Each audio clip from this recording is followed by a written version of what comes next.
பிடிச்சிட்டார். Right, இது பெருமாள்கிட்ட இல்லை, இதை பெருமாளுக்கு கொடுக்கலாம் அப்படின்னு. ஆனா ஒரு விஷயம், பெருமாள்கிட்ட இல்லாத மட்டும் நம்மளால கொடுக்க முடியுமா? நம்ம கிட்ட அது இருக்கணும். இப்போ உங்களுக்கு ஒரு வைரத்தை நான் கொடுக்கணும்னு முடிவு பண்ணிட்டேன். முதல்ல எனக்கு என்கிட்ட வைரம் இருக்கணுமே, அப்பதானே நான் உங்களுக்கு கொடுக்க முடியும். என்கிட்ட இல்லாத ஒரு பொருளை நான் உங்களுக்கு கொடுக்க முடியாது இல்லையா? அப்ப யோசிச்சு பாக்குறாரு, அது என்கிட்ட நிறையாவே இருக்குதே அப்படின்னு. அதுக்குதான் கம்பர் சொல்றார், நாராயணாய நம என்னும் நன்னெஞ்சம் பாராளும் பாதம் பணிந்தேத்தும் மாறறியேன். நாராயணாய நம என்னும் நன்னெஞ்சர் பாராளும் பாதம் பணிந்தேத்தும் மாறறியேன்.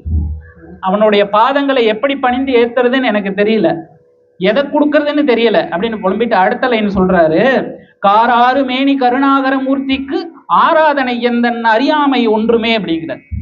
கருணாகர மூர்த்திக்கு ஆராதனையா அவனுக்கு நான் என்ன சமர்ப்பிக்க முடியும்? அறியாமைங்கிறது ஆண்டவன்ட்ட இல்லவே இல்லை. ஏன்? அவன் சர்வஜன்.